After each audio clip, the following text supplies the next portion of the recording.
यस्य प्रसादाद् भगवद् प्रसादो यस्य प्रसादन्न गति कुतोऽपि निहायं स्तुवंस्तस्य यशस्वी सन्धं वन्दे गुरुश्री चरणारविन्दं भजनिताय गौर राधेश्याम जप हरे कृष्ण हरे राम। जय निताई।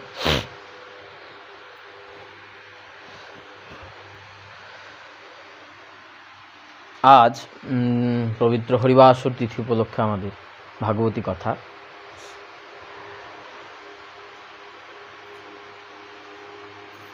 सनातन गोस्वामीपाद महाप्रभु के प्रश्न करेছেন, सनातन कहे प्रभु कृपा कबे हबे।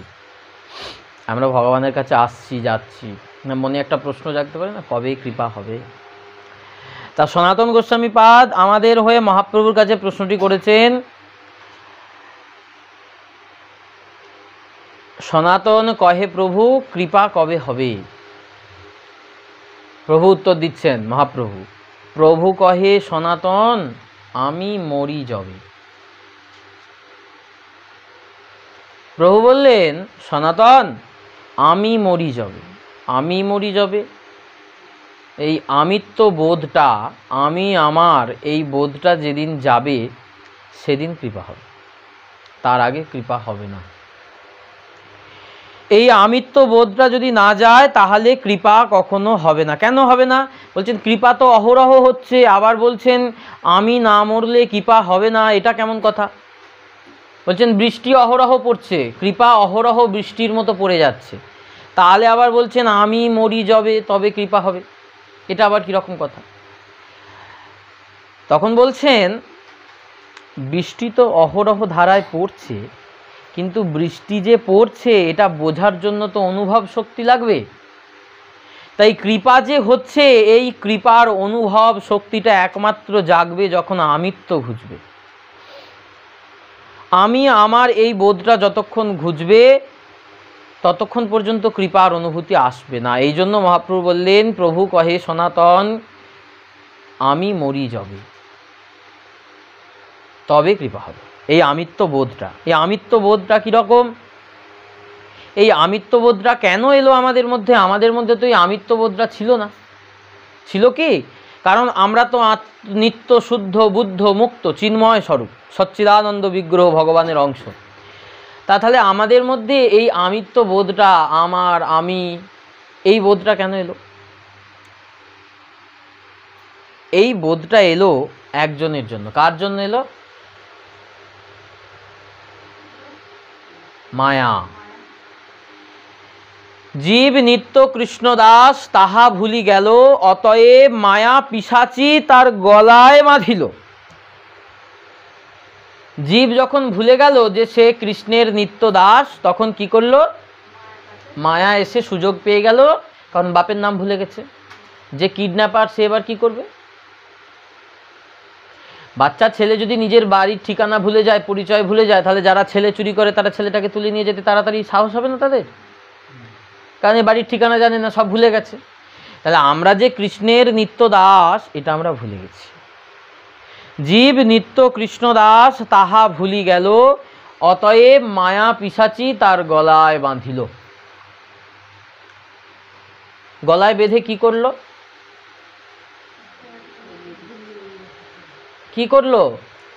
কভু স্বর্গে উঠায়, কভু নরকে ডুবায়, দণ্ডজনে রাজা যেন নদীতে চুবায়। কি গো কেমন আছো জিজ্ঞাসা করছে। বলছে হ্যাঁ খুব ভালো আছি। বলছে বাহ খুব ভালো আছো? ভালো। কিছুদিন পর ছুটে এসছে, দিদি গো আমার যন্ত্রণার কথা তোমায় আর কি বলবো। কি হলো? এই তো বললে ভালো আছি, আবার যন্ত্রণার কথা কেন? তাহলে কভু স্বর্গে উঠায় বলে তখন খুব ভালো আছে, এখন খুব ভালো আছে, এখন আমার খুব ভালো রেখেছে, নিতাই খুব ভালো রেখেছে, আমাকে গোবিন্দ খুব ভালো রেখেছে, তাই তো। তারপরে যখন নরকে ডুবায় তখন কি হবে? তখন অশান্তি চলছে, আর সংসার ভালো লাগছে নে, এবার নিতাইয়ের কাছে চলে যেতে পারলে বাঁচি। সংসারে ডুবাচ্ছে, এই নরকে ডুবাচ্ছে বলে তখন মনে হচ্ছে। তাই বললেন কবু স্বর্গে উঠায়, কবু নরকে ডুবায়, দণ্ড জনে রাজা যেন নদীতে চুবায়। রাজা যখন কাউকে দণ্ড দেয় কি করে, কখনো শুলে চড়ায়, কখনো আবার বলে যাও ওকে নদীর জলে জেঁকে ধরবে, কখনো বলে একে পাথর চাপা দিয়ে রাখবে, যেরকম যেরকম শাস্তি। রাজা যেমন শাস্তি দেয়, ঠিক তেমনি মায়াও তেমনি আমাদেরকে শাস্তি দেয়। তাহলে এই শাস্তিটা কি আমরা পাওয়ার যোগ্য? এই যে শাস্তিটা আমাদের মায়া দিচ্ছে, আমরা কি ক্ষতি করেছি যে মায়া আমাদের এই শাস্তিটা দিচ্ছে? কেন দিচ্ছে? বলছে না, মায়া আমাদের এই একটাই গুরুতর দোষ, সব থেকে বড় দোষ করেছি, জগতের সব দোষের থেকে শ্রেষ্ঠ দোষ করেছি আমরা। সেই দোষটা কি? সেই দোষটা হচ্ছে শ্রীমদ্ ভাগবতে বললেন ভগবত বৈমুখ্য অসহমানা, অর্থাৎ ভগবানকে ভুলে গেছে জীব। জীব নাম আদি ভগবত বৈমুখ্যম অসহমানা। মহামায়া হচ্ছেন গোবিন্দের দাসী।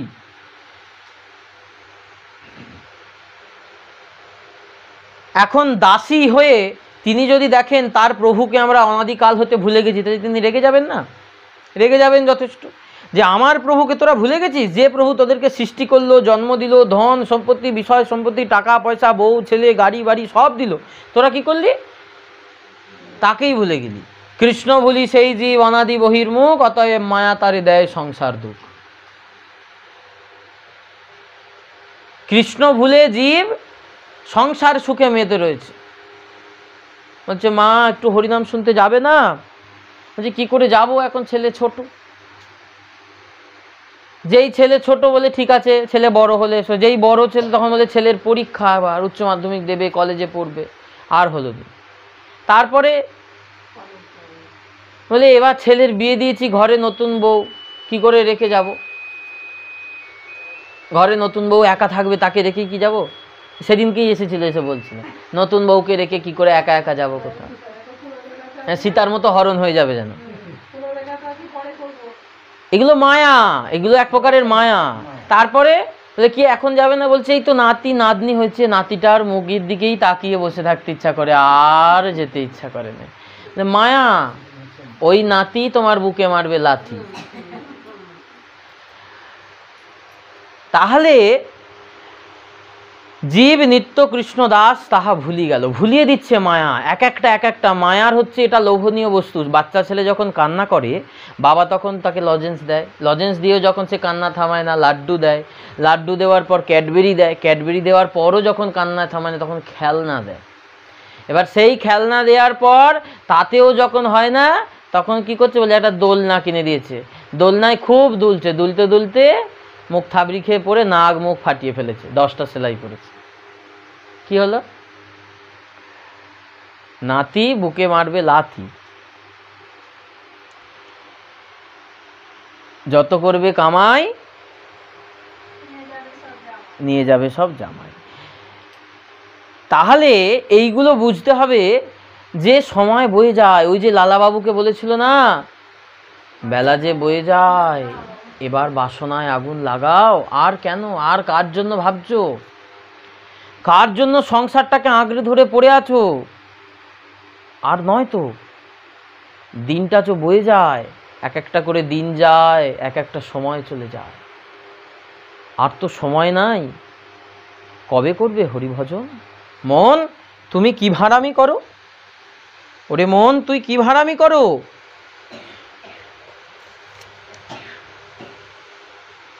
প্রেমানন্দ ঠাকুর তার মনশিক্ষায় বলছেন, ওরে মন কতবা ভাঁড়াবে নীতি, এমর ওমর করি দিবস যে দেয় পারি, ঘুমেতে পারিয়া কাটো রাতি।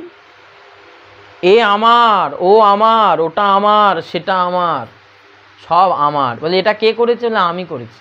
ওটা কার? বলছে এটা আমার, সব আমার। দিবস যে দেয় পারি, সারাদিন কেটে যাচ্ছে, ঘুমেতে পড়িয়া কাটো রাতি, রাত্রির ঘুমিয়ে কেটে যাচ্ছে। আজি কালি করি আর, পক্ষ যে করিছ পার, এ পক্ষ ও পক্ষ করি মাস। বলে আজ করিনি কাল করব, কাল না হয় পরশু করব। আবার যখন সময় হবে তখন করব। এই মতো যে মাসের পর মাস কাটিয়ে ফেলছো,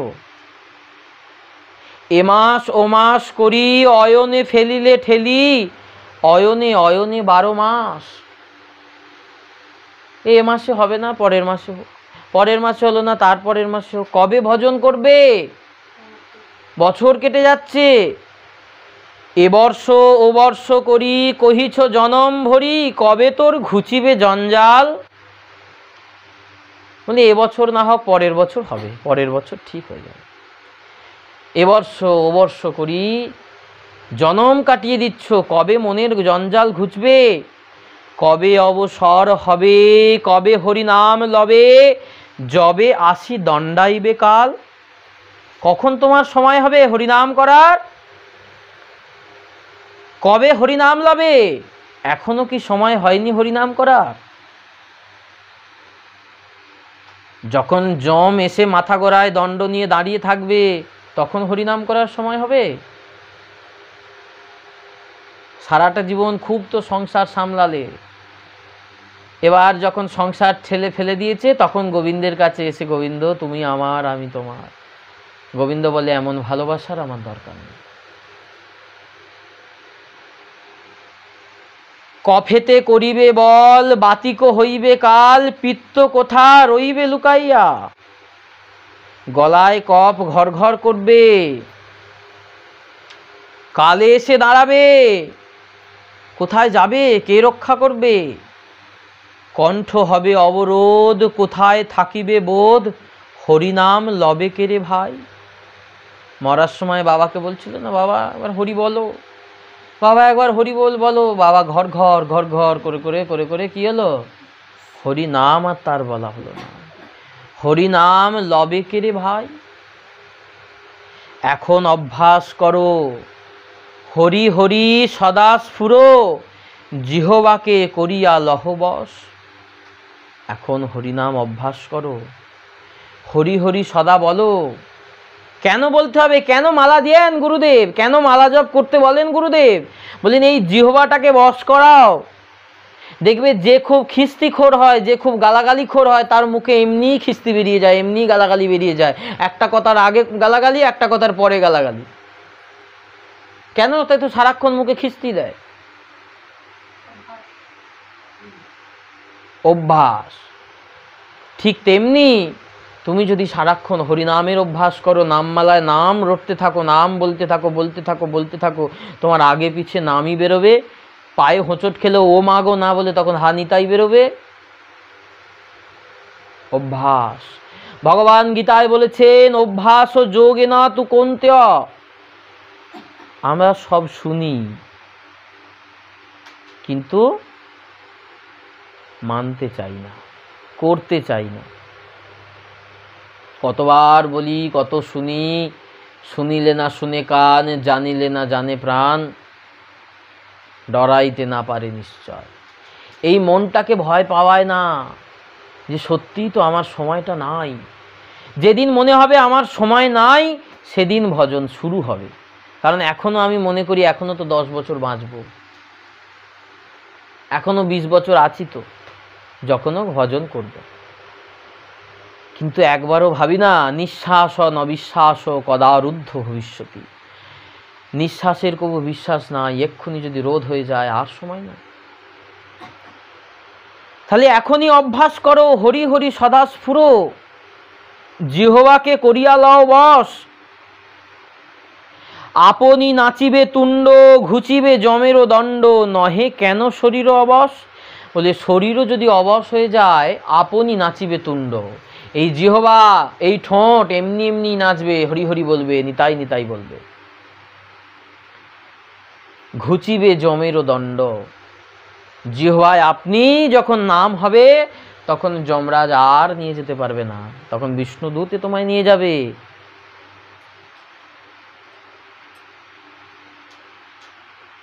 তাই কৃষ্ণ নাম করতে হবে। ওই যে অজামিল, অজামিল যখন মৃত্যুশয্যায় শুয়ে তার পুত্রকে ডাকছিল, কি নামে ডাকছিল? নারায়ণ নারায়ণ নারায়ণ নারায়ণ নারায়ণ বলে ডাকছিল না অজামিল?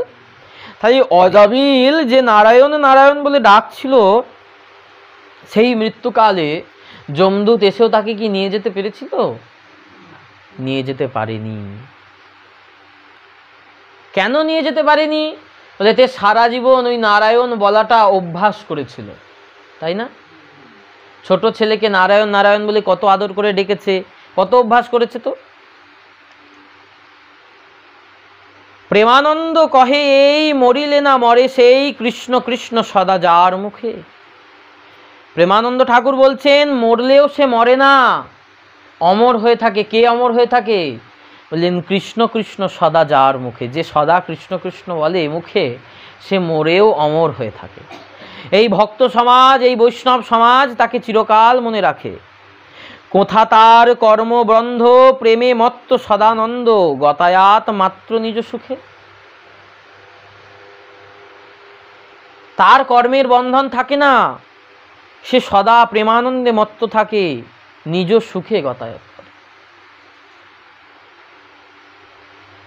দিন চলে যায়, মাস চলে যায়, বছর চলে যায়। দিনমপি রজনী সায়ং প্রাতঃ শিশির বসন্ত পুনরায়াত কালো ক্রীরতি গচ্ছত্তায়ু তদপি ন মুঞ্চত্তাশাবায়ু। দিনমপি রজনী, দিন গিয়ে রাত হচ্ছে। সায়ং প্রাত, সকাল সন্ধ্যা সকাল হচ্ছে। শিশির বসন্ত পুনরায়াত, শীত চলে গিয়ে বসন্ত আসছে। কাল ক্রীরতি, এভাবে কাল খেলা করছে। গচ্ছত্তায়ু, আয়ু চলে যাচ্ছে তোমার এইভাবে। তদপিন মুঞ্চত্তাশা বায়ু, তখনও পর্যন্ত তোমার আশা বায়ু মিটছে না। কবে ভজন করবে?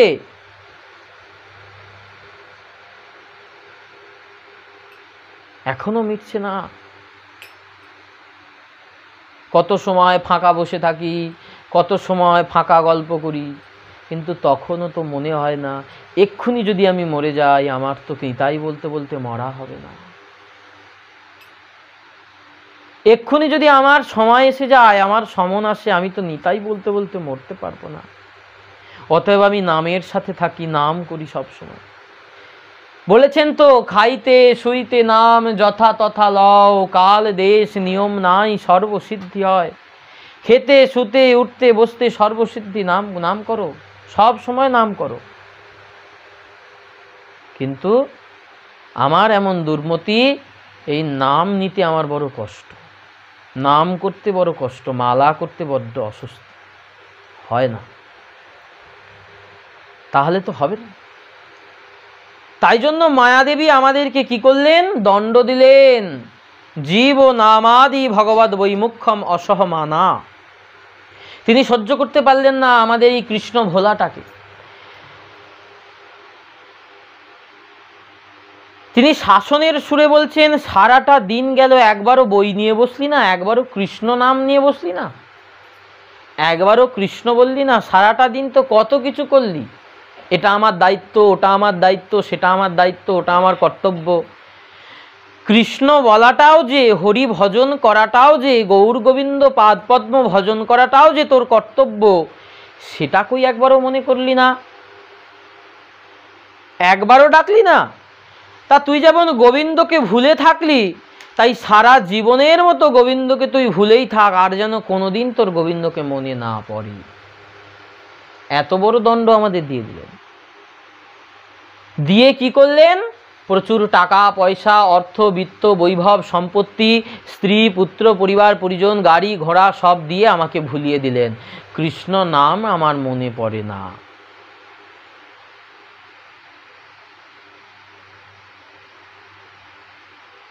কৃষ্ণ নাম আমার মনে পড়ে না।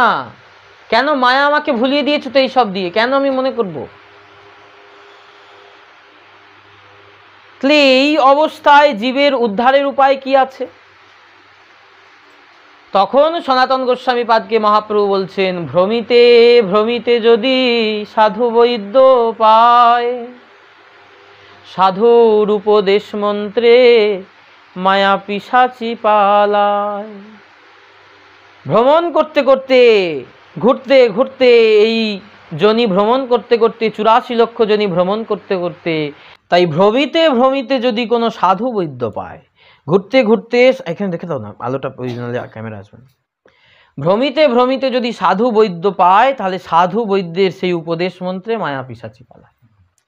তাই এইবার আমাদের প্রশ্ন, সাধু বৈদ্যটি যে উপদেশ মন্ত্র আমরা গ্রহণ করব, সাধুর যে সৎসঙ্গ, হরি কথা, কৃষ্ণ কথা, সেই যে সাধুর উপদেশ মন্ত্র আমরা গ্রহণ করব, আমরা কি প্রকৃতপক্ষে সাধুর উপদেশ গ্রহণ করেছি? করেছি কি করিনি? তাহলে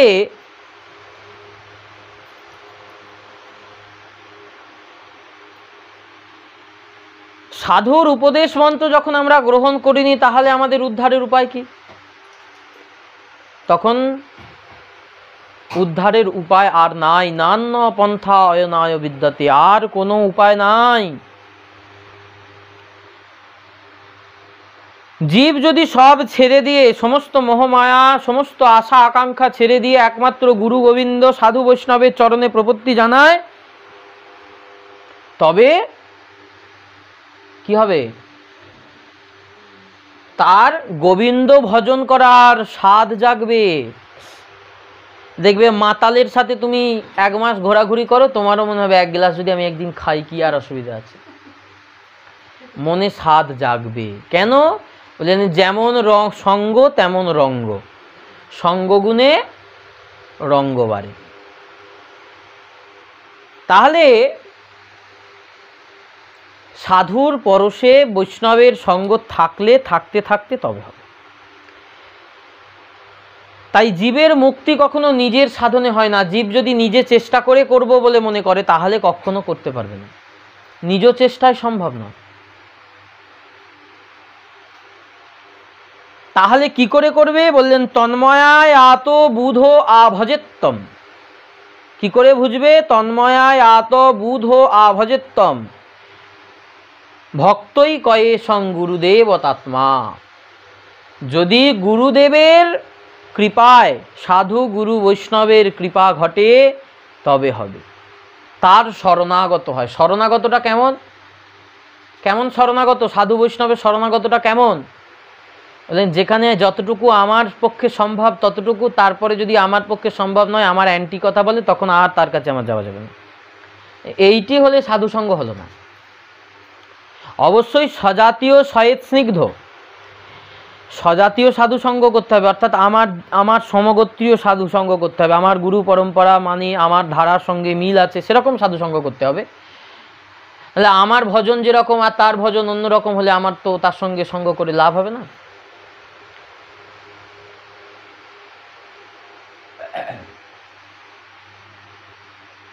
গুরু চরণ প্রসাদাত লব্ধ বিবেক, সেই রকম সাধুগুরু সঙ্গ করতে হবে যে তোমার গুরুচরণে তোমাকে আরো নিষ্ঠা বাড়িয়ে দেবে। এখন এই রকম সঙ্গটা করতে যাবে কে? বলে সেই যাবে যার গুরুদেবের করুণায় সৎ বিবেকের উদয় হয়েছে, বিবেক লাভ হয়েছে, সেই বুদ্ধিমান ব্যক্তি। আমরা সাধু গুরু বৈষ্ণব এদেরকে দেখতে পেলে আগে বলি আমার কল্যাণ করো, মাথায় হাত দাও, পেটে হাত দাও, বুকে হাত দাও, পিঠে হাত দাও, আমার এইখানে যন্ত্রণা, ওইখানে ব্যথা, এইখানে ফু দিয়ে দাও, ওইখানে হাত বুলিয়ে দাও, এই তো চলে না। এটা সাধু সঙ্গের মূল উদ্দেশ্য নয়। সাধু সঙ্গের মূল উদ্দেশ্য, সাধুকে নিয়ে এলাম বাড়িতে, খুব করে খাওয়ালাম, আর খাওয়ানোর পর তাকে বাড়ি পাঠিয়ে দিলাম, এটাও কিন্তু সাধু সঙ্গ নয়। বললেন সাধু সঙ্গের মূল উদ্দেশ্যই হচ্ছে সাধু সঙ্গে হরি কথা। তার মুখ থেকে কিঞ্চিত কথা যদি শুনে নিতে পারি, কিঞ্চিত উপদেশ, কি করব, কি করতে হয়, কেমন করে করব, আবার এটা কপটতাহীনভাবে করতে হবে। আমি বলছি, তুমি শুনলে, শোনার পর যখনই এবার সাধুকে দেখবে তখনই বলেছে তো করতে হয়, জিজ্ঞাসা করিনি, বললে বলবে, শুনতে হয় শুনবো, না হলে না শুনবো, এটা নয়। যদি তুমি তার উপদেশ শুনতে পারো, শোনার মানসিকতা থাকে যে তিনি যেটা বলবেন সেটা আমি মানব, তবেই তার কাছে যাবে, নচেত নয়। না হলে তুমি বলবে হ্যাঁ আমাকে সাধু আপনি উপদেশ করুন, আমাকে কিছু ভজনের শিক্ষা দেন, সে তোমাকে বলল বাবা এই করতে হয়, এইভাবে করতে হয়, পরনিন্দা পরচর্চা থেকে দূরে থাকতে হয়, পরনিন্দা স্তুতির মৌন, এইগুলো মৌন থাকতে হয়, নিন্দা স্তুতিতে একরকম সমান থাকতে হয়। কেউ তোমাকে গালাগালি করলেও তুমি রাগ করবে না, আর কেউ তোমাকে প্রশংসা করলেও তুমি আনন্দিত হবে না। এইগুলো বলার পর বললে আমরা সংসারী মানুষ, আমরা কি আর এইসব পারবো? তাহলে আর সাধুসঙ্গ করার কোনো উদ্দেশ্য তোমার হলো না। কেন? তুমি সাধুর কাছে গেলে উপদেশ মন্ত্র নিতে, ডাক্তার দেখাতে গেলে, ডাক্তার দেখানোর পর বললে কি আমরা সংসারী মানুষ, আমি কি আর ওষুধ খেতে পারবো? তাহলে আর ডাক্তার দেখানোর উদ্দেশ্যটা কি? তাহলে তো ডাক্তার দেখানোর উদ্দেশ্য বিফল। কারণ ডাক্তার যে তোমাকে পথ্য বললো, যেভাবে ট্রিটমেন্টে থাকতে বললো, তুমি যদি না থাকো, ডাক্তারের বয়ে গেছে তোমার রোগ ভালো করবে। ডাক্তার যদি বলে এখন তোমার ওটা খাওয়া চলবে না, তার বেলা তো ডাক্তার বলেছে। আর সাধু যদি বলে এটা খাবে না, বলে সাধুরা রকম বলে, আমরা কি সাধু হব? আমরা কি সাধু হব? আমরা কি সাধু হবে যারা, তারা ওসব করবে না। সাধুর বয়ে গেছে তোমার পিছনে পড়ে থাকতে, সাধু তোমার কল্যাণের জন্য বলেছে, তাতে যদি তুমি তার কল্যাণে সায় দাও তো হবে, নচেত হবে না, গাড্ডায় তুমি পড়ে থাকবে। সাধুর বয়ে গেছে।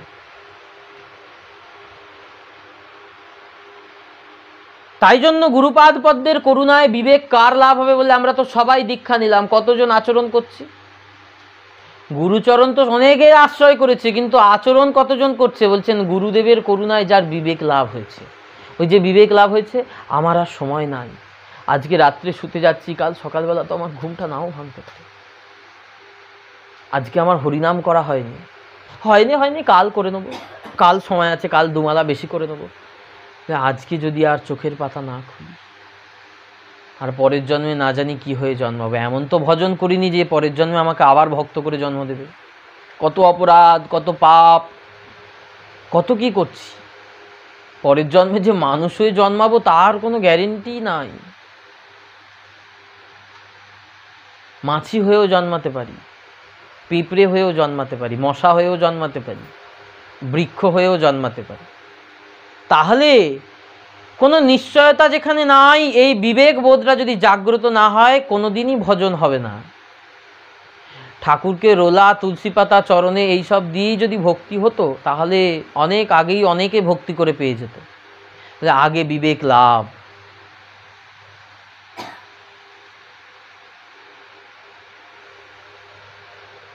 বিবেক লাভ যার হয়েছে তিনি তো সাধু, তাতে তিনি সংসারেই থাকুন আর সংসার ছেড়ে বনেই থাকুন। বিবেক লাভ যার হয়নি সে কখনোই সাধু পদবাচ্য নয়, তার মনটা সাধু হতে পারে না। আর মন যদি সাধু না হয় তাহলে আর ভজন হবে কি করে?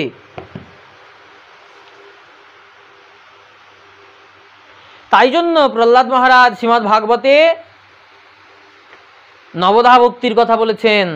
শ্রবণম কীর্তনম বিষ্ণু স্মরণম পাদসেবনম আর্চনম বন্দনম দাস্যম সাক্ষ্যম আত্মনিবেদনম। শ্রবণম, প্রথমে শ্রবণ করো। এই শ্রবণ ভক্তি, শ্রবণাঙ্গ ভক্তির বড় জোর দিয়েছে। সন্ধেবেলা সন্ধ্যারতিটা শেষ হলে তো ঘর যাবার জন্য একদম তাড়াহুড়ো, মনে হয় যেন ঘরে দুধ চাপিয়ে এসেছে গ্যাসেতে। সারাদিন সংসারে কত কাজ করছি, কিন্তু সন্ধ্যাবেলার পর 2 ঘন্টা টাইম ফাঁকা নাই। কত কাজ, কত কাজ, 2 ঘন্টা সময় 24 ঘন্টার মধ্যে ফাঁকা নাই।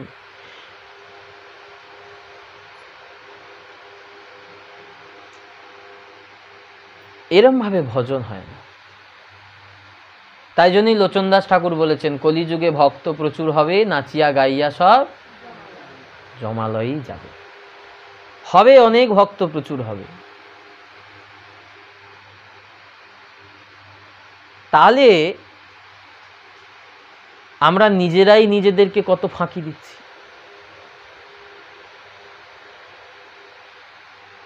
যে হরি কথাকে বলেছেন সৎসঙ্গ সেবধির নৃণাম, সৎসঙ্গ হরিকথা রত্নের সমান, সেই হরিকথা শুনবো, হরিকথা শোনবার জন্য তো ছুটে আসতে হয়। বলে সাধুর কাছে এই জগতে যত হরিকথা হয়েছে, মহারাজ নিমির সাথে নবযোগীন্দ্র সংবাদ, পরীক্ষিতের সাথে সুখদেব গোস্বামী পাদের কথোপকথন, আচ্ছা ভরত মহারাজের সাথে রঘুগণ রাজার কথোপকথন, মাতা দেবহূতির প্রতি কর্দম মুনির কথোপকথন, ওই কপিল ভগবানের কথোপকথন, এই যে এত কথোপকথন হয়েছে, কতজন সাধু নিজে থেকে হরিকথা বলেছে? পরীক্ষিত মহারাজ এসে সরস্বতী নদীর তীরে বসে গেছেন, বলছেন আমাকে বলুন সেই কথা। এই কপিল ভগবানকে তার মাতা দেবহূতি বলছে, তুই আমাকে বল বাবা সেই সাংখ্যযোগের কথা, সেই ভগবানের কথা। তাই পিপাসাটা কার লাগবে? সাধুর পিপাসা লাগবে না যে হরিকথা শুনবে তার পিপাসা লাগবে? তাহলে তোমার যদি পিপাসা না থাকে, সাধুর বয়ে গেছে। হরিকথা বড় দামি, হরিকথা আদায় করে নিতে হয়। হরিকথা এমনি এমনি পাওয়া যায় না। সৎসঙ্গ সেবদীর নিনাম সংসারে অস্মিন ক্ষণার ধোপি। ক্ষণকাল মাত্র যদি এই সংসারে সৎসঙ্গ হয়, তাহলে সেটাই রত্ন লাভের সমান। আর সেটাতেই আমাদের মন মতি নাই। দূর, বসতে পারিনি, কোমরে লাগে, এই করে গিয়ে শুয়ে পড়ি। তো হরিকথায় আমাদের রুচি নাই। বলেন হরি কোথায়? হরি কোথায়? হরি কথায়। হরি কথাতেই হরি আছেন। সেই হরি কথা একটা মাত্র রাস্তা, একটা মাত্র পথ। এই যে কলি বাজছে, টান, মনটা এখানে নাই, মনটা কিন্তু ওখানে চলে যাচ্ছে। বলছেন এইগুলো হচ্ছে কলি, মায়া তোমাকে যেতে দিচ্ছে না, পিছন দিকে টেনে রাখছে, ঘাড় ধরে টেনে রাখছে। মায়া এত দৈবী। এই জন্যই ভগবান বলেছেন, দৈবী যেষাম গুণময়ী মম মায়া দূরত্বয়া মামে বা প্রবদ্যন্তে মায়া মেতম তরন্তিতে। এই মায়াকে দূরীভূত করা যায় না। দৈবী যেষাং গুণময়ী মম মায়া দূরত্বয়া, আমার এই মায়াকে অতিক্রম করা বড় কঠিন অর্জুন। মামে বা ইয়ে প্রবদ্যন্তে, যে আমার চরণে প্রপত্তি জানিয়ে থাকে, তার কি হয়? মায়া মেতম তরন্তিতে, তাকে এই মায়া থেকে আমি উদ্ধার করি। তাহলে আগে তুমি আমার চরণে প্রপত্তি জানাও, তারপর আমি তোমার মায়াকে ত্যাগ করাবো। বলে আগে প্রপত্তি, তারপর মায়া ত্যাগ। বলে মায়া ত্যাগ হোক, সব কিছু ছেড়ে ছুড়ে যাক, তারপর হরিভজন করবো। বলে জীবনে হবে না। এদের জীবনে সাধু সঙ্গের অভাব, সৎসঙ্গের অভাব। তাই জন্য এইরকম বহির্মুখতা দোষ, এই বহির্মুখ কথাবার্তা বলে এরা। তাহলে আমরা কৃষ্ণ ভক্ত হয়েছি, আমাদের ডিউটি কি? বলেন এই বহির্মুখ জীবগুলোকে যদি কিঞ্চিত হরিকথা শুনিয়ে শুনিয়ে শুনিয়ে শুনিয়ে কানটা পাকানো যায়, তাতে আমারও লাভ, তারও লাভ। আমার দলে একটা লোক বাড়লো, আর তার কি লাভ হলো? সেও মায়া ত্যাগ করে, মায়া ঘুচে তার হরিনাম করার রুচি এলো। কিন্তু আমরা তো তা করি না। তুমি কেন করবে? তোমার কি সম্ভব? তুমি সংসারই থাকো, তুমি করো, তোমার দ্বারা ওসব হবে না, তুমি করো। হ্যাঁ, তুমি করো। এইটা হচ্ছে সব থেকে বড় শয়তানি। তুমি করছো বলে ও করবে? ওকে কেন বলছো? ওর মতো থাকুক না। তুমি পারছো না একজনকে হরিভজন করাতে, তুমি আবার তাকে মায়ার দিকে, সংসারের দিকে বেশি ঠেলে দিচ্ছ। পারো তো একজনকে হরিভজনের পথে আনো। দায়িত্ব নাও যে জীবনে আমি হরিভজন করছি, সাথে একটা লোককে আমি হরিভজনের পথে আনবো। আমি প্রতিদিন মন্দিরে যাচ্ছি, সাথে আমি আর একজনকে মন্দিরে নিয়ে যাবই। চলো আমি যাচ্ছি, তুমিও চলো আমার সাথে। তার বেলা তুমি কি করে যাবে? তোমার তো হবে না, তোমার তো সম্ভব নয়।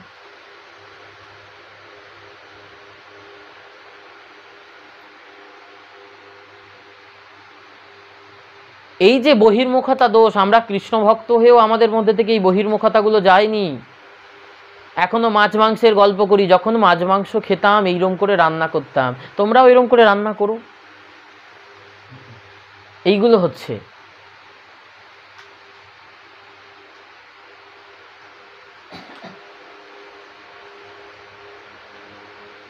যার ভক্তি রসে হৃদয়টা সিক্ত হবে, তার এইসব কথাগুলো ভালো লাগবে না। এটা তার প্রথম লক্ষণ। এই মায়াময় কথাগুলো তার ভালো লাগবে না। সন্ধ্যারতিটা শেষ হয়ে, নামটা শেষ হয়ে যেই বসবে, বাস অমনি যত রকমের এবার সংসারের কথা শুরু হয়ে গেল। জানো গা ওদের বউটা এই বলেছে, জানো গা ওদের এই করেছে, একে দেখলুম এই করেছে, ওকে দেখলুম সেই করেছে। একবারও শুনলো, একবারও দেখলুম না যে সন্ধ্যারতি দেখার পর কেউ ভগবানের দিকে একদৃষ্টে তাকিয়ে আছে, আজকে ঠাকুরকে কি ভালো লাগছে দেখতে, কি সুন্দর রূপটা দেখলাম, কি ভালো লাগছে, কি অমুক মনে এই প্রশ্নটা জেগেছে, কি এই। কেন? বলে এখনো সংসারের প্রতি সেই বহির্মুখতাটা যায়নি এখনো। কি করে হবে? বললেন যতই হরিনাম করো, যতই নিরামিষ খাও, যাবে না। কারণ তুমি ওই একবেলা নিরামিষ খাচ্ছ, একবেলা হরিনাম করছো, আর তারপরে সারাক্ষণ তো ওই সংসারের যত বিষ রয়েছে কান দিয়ে ঢোকাচ্ছ, নাক দিয়ে ঢোকাচ্ছ, মুখ দিয়ে ঢোকাচ্ছ। কি করে হবে?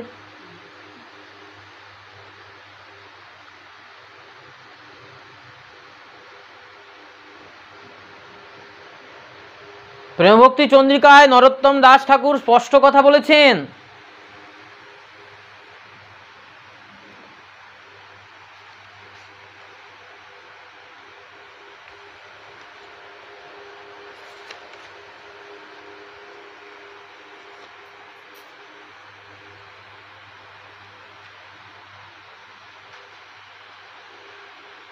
অসৎসঙ্গ পরিকুটি নাটি, ছাড়ো অন্য পরিপাটি, অন্ন দেবে না করিহ রতি। অসৎসঙ্গ, অসৎসঙ্গ কোনটা? বলে যে সঙ্গে কৃষ্ণ কথা, গৌর কথা, গোবিন্দ কথা হয় না, সেইটাই জগতে অসৎসঙ্গ। এতদ ব্যতীত বাকি সব সঙ্গ সৎসঙ্গ। একমাত্র জগতে অসৎসঙ্গ বলতে যদি কিছু থাকে, যে সঙ্গে কৃষ্ণ কথা, হরি কথা হয় না, সেটাই অসৎসঙ্গ। তাতে যদি সেখানে মধুর মধুর যাই কথাই হোক, সেটাই একমাত্র অসৎসঙ্গ। কিন্তু যেখানে কৃষ্ণ কথা হয়, সে যদি পাপী লোকও যদি কৃষ্ণ কথা বলে, সেটাও সৎসঙ্গ। নরোত্তম ঠাকুর বলেছেন, অসৎসঙ্গ সদা ত্যাগ, ছাড়োই অন্য গীতরাগ। অসৎসঙ্গ সদা ত্যাগ করবে।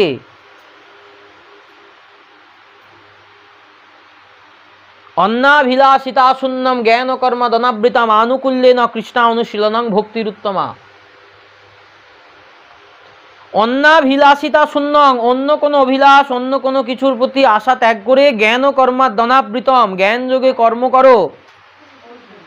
আনুকূল্যেন কৃষ্ণ অনুশীলনম, অনুকূলে কৃষ্ণ সেবা। অর্থাৎ অনুকূলে কৃষ্ণ সেবা কোনটা? বললেন ভজন অনুকূলে কৃষ্ণ সেবা। যেগুলো করলে কৃষ্ণ ভজনে লাভ হয়, আর আমরা যেগুলো করি কি কৃষ্ণ ভজনে যেগুলো লাভ হয় না, সেইগুলোতে বেশি করে মন দিই। সবসময় কি কৃষ্ণ ভজন করবো নাকি? এইগুলোরও তো দরকার আছে, এইগুলোর দরকার নাই, এইগুলোর দরকার নাই। রাস্তায় যদি একজনের সাথে দেখা হয়, তাকে দুটো কৃষ্ণ কথা শোনাও। তার ঘর বাড়ি সব কিছুর খোঁজ নেওয়ার পর তাকে দুটো কৃষ্ণ কথা শোনাও। কি ভাই, কেমন ভজন হচ্ছে? হরিনাম করছো তো? হরিনাম করো, হরিনাম ছাড়া জীবনে আর কিছু হবে না, এই নামই যাবে। তাকে বলো। তাতে সে শুনুক না শুনুক তোমার কিচ্ছু যায় আসে না, তুমি তাকে বলতে থাকো। আমিও করছি, তুমিও করো, আর সময় নাই, তাকেও বলো। আর সেও দুটো সংসারের কথা বলতে শুরু করলো, তুমিও তোমার সংসারের কথা বলতে শুরু করলে, বাস খোশ গল্প দারুণ জমে গেল। কখন যে 1 ঘন্টা পার হয়ে গেছে আর সময় নাই। কৃষ্ণ ভক্তরাই এটা করছে, কৃষ্ণ ভক্তরাই এটা করছে। কি হবে? তাকে তোমার সংসারের গল্প শুনিয়ে তোমার তেলের হাঁড়িটা কি ভর্তি হয়ে যাবে? অতএব সংসারের কথা, তোমার সংসার যেমন তেমনই থাকবে। তাকে বল, বুকটা একটু হালকা হবে দিদি গো, তোমার কাছে দুটো কথা যদি বলতে পারি। কিচ্ছু হবে না। সেই দিদি তোমার কথা শুনে আবার অন্যের কাছে গিয়ে বলবে, জানো ওদের ঘরের এই গল্প আমার কাছে এসে বলছিল, তবে তো জানতে পারলো।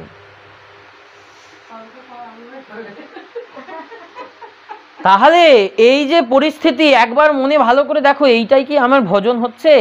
এই জন্যই তো আমার এত দুঃখ। ঠাকুরের কাছে এসে কাঁদলে হবে না, ঠাকুর আমার কেন দুঃখ, আমি কি পাপ করেছি? এইটাই তো তোমার পাপ। তুমি ভজন বাদ দিয়ে বাকি সব কিছু করছো।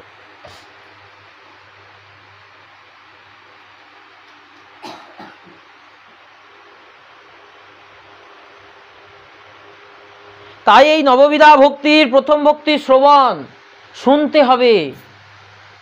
না শুনলে কোনোদিন ভক্তি জাগবে না। ভক্তির কথা শুনতে হবে, ভগবানের লীলা কথা শুনতে হবে, নাম শুনতে হবে, তবে জাগবে। হবে না।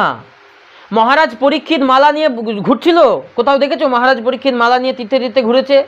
কোথাও দেখেছো মহারাজ পরীক্ষিত গঙ্গা স্নান করেছে? কোথাও দেখেছো মহারাজ পরীক্ষিত লিখেছে যে মহারাজ পরীক্ষিত দান করেছে?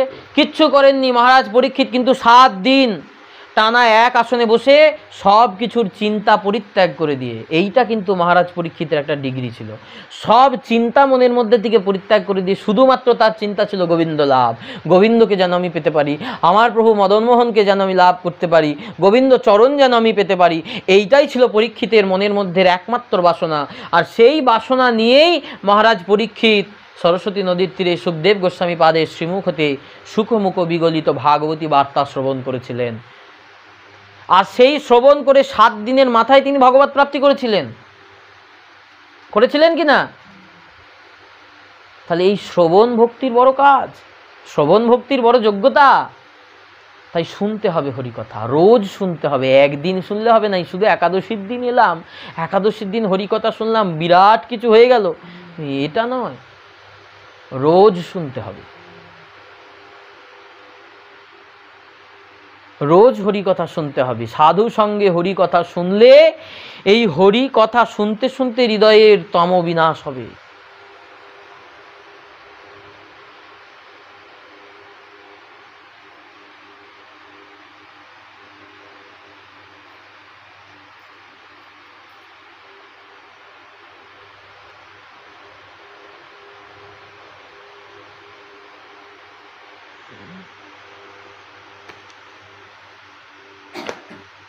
গোপকুমারের গল্পটা মনে আছে? বৃহৎ ভাগবতামৃতে গোপকুমারের গল্পটা আগের একাদশীতে বলেছি। বৃহৎ ভাগবতামৃতে গোপকুমার, তাকে কতবার ভগবান বললেন তুমি হরিনাম করো, তুমি হরিনাম করো, কত সাধু এসে উপদেশ করলেন, কত জায়গায় কত কিছু করলেন, কিন্তু সে হরিনাম, শেষে ভগবান স্বয়ং গুরু রূপে এলেন তার কাছে, এসে তাকে উপদেশ করলেন। সেই গুরুর উপদেশে হরিনাম করতে করতে, হরিনাম সাধন করতে করতে, হরিনাম সাধন করতে করতে, হরিনাম ভজন করতে করতে কি হলো? গোপকুমার বৈকুণ্ঠ লোকে পৌঁছে গেল। তাহলে এই হরিনাম, হরিকথা, কৃষ্ণ কথা, এটার বড় মাহাত্ম্য, এটা করতে হবে, এটা বাদ দিলে জীবন থেকে হবে না। এইটা করো।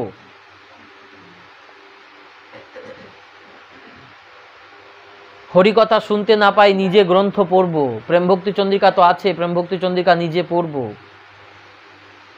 তবে হবে, নালে হবে না। নানা পন্থায় নয় বিদ্যতে, আর উদ্ধারের রাস্তা নাই।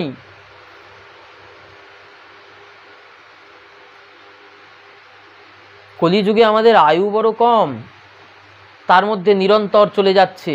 বললেন যত বেশি বাচাল বকবে, যত বেশি পচাল বকবে, আয়ু তত ক্ষয় হয়ে যায়।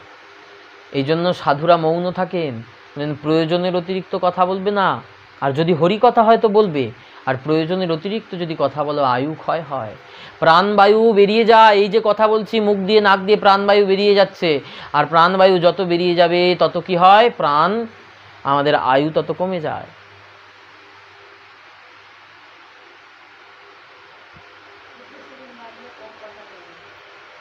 তাহলে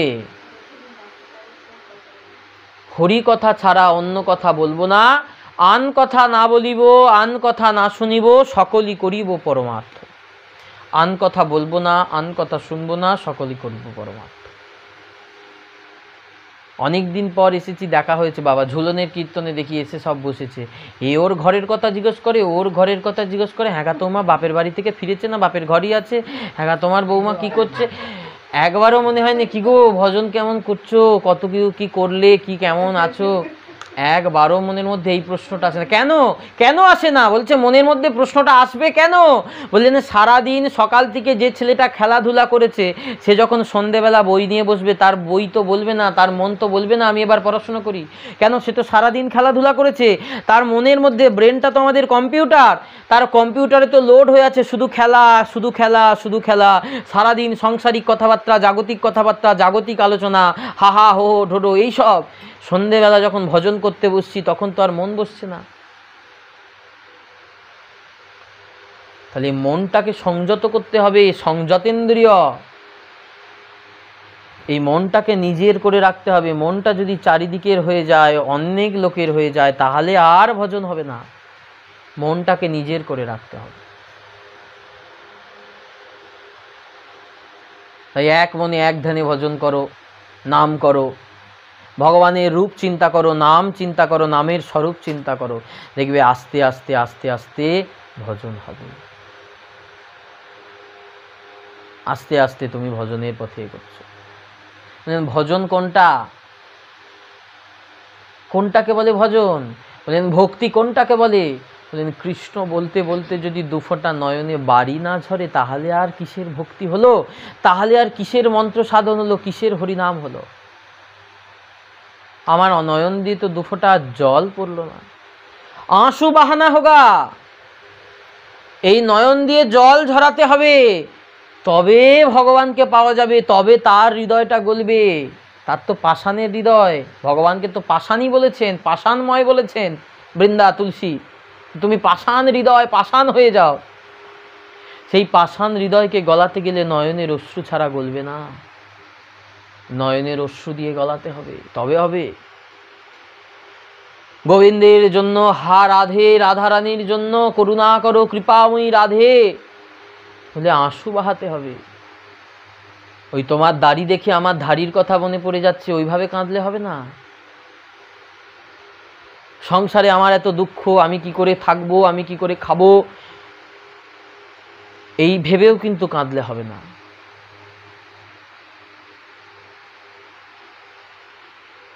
তোমার জন্য কাঁদতে হবে, তোমাকে ভালোবেসে কাঁদতে হবে। গোবিন্দ আমি তোমার, তুমি আমার, এই ভালোবাসায় কাঁদতে হবে। কোলের ছেলেটা যদি হারিয়ে যায় তার জন্য মা কি আর ঘরে থাকতে পারে? মা কি করে? ছেলেটা যদি সন্ধ্যে 8টা বেজে যাচ্ছে ঘর না ফিরে, মা কি আর ঘরে থাকবে? মা এপাড়া ওপাড়া, এ গ্রাম ও গ্রাম, এ বাজার ও বাজার, সে বাজার ঘুরে ঘুরে ছুটে ছুটে ছেলে খুঁজবে।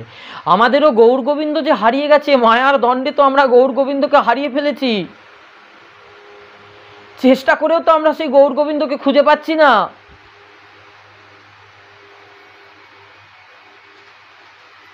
মায়ার কবলে পড়ে আমরা গৌর গোবিন্দ হারিয়ে ফেলেছি, গৌর গোবিন্দ আমাদের থেকে দূরে চলে গেছে। সেই গৌর গোবিন্দকে খুঁজতে আমাদের একটুখানি বেরোতে হবে না? তাহলে আর ভজন কোথায়? তাহলে আর তোমার জন্য কষ্ট কি করলাম? গোবিন্দ তুমি যে আমায় কৃপা করবে, তোমার জন্য আমি কষ্টটা কি করলাম? যে কষ্টের মূল্য দেবে না সংসারে, যারা তোমার কষ্ট, তোমার খাটনির মূল্য দেবে না, তাদের জন্য সারা নিরন্তর খাটছি, নিরন্তর। তখনও খেটে খেটে খেটে খেটে মরছে। বলছে মায়ের 5টা ছেলে, বলে আমার সেজো ছেলেটার মুখ চেয়েই তো সংসারে পড়ে থাকি। কোলের ছোট মেয়েটা, তার দিকে তাকিয়ে আমি আর কোথাও যেতে পারি না। তার কাছ থেকেই লাথি খাবে, বেশি দেরি নাই, সেই মারবে তোমায় লাথিটা। যে গরু দুধ দেয় সেই গরুই লাথি মারে। যাকে বেশি ভালোবাসবে সেই তোমাকে লাথি মারবে। এটাই জগতের নিয়ম, এটাই নিয়ম হয়ে এসেছে, হচ্ছে, আবার হবেও। তাই যাকে ভালোবাসলে তোমার আর দুঃখ থাকবে না, তোমার কষ্ট থাকবে না, তাকে তো কই ভালোবাসো না, তাকে তো কই ভালোবাসতে পারো না। যেদিন তাকে ভালোবাসতে পারবে, তোমার সব দুঃখ ঘুচে যাবে, তোমার সব যন্ত্রণা মুছে যাবে, শুধু আনন্দই আনন্দ।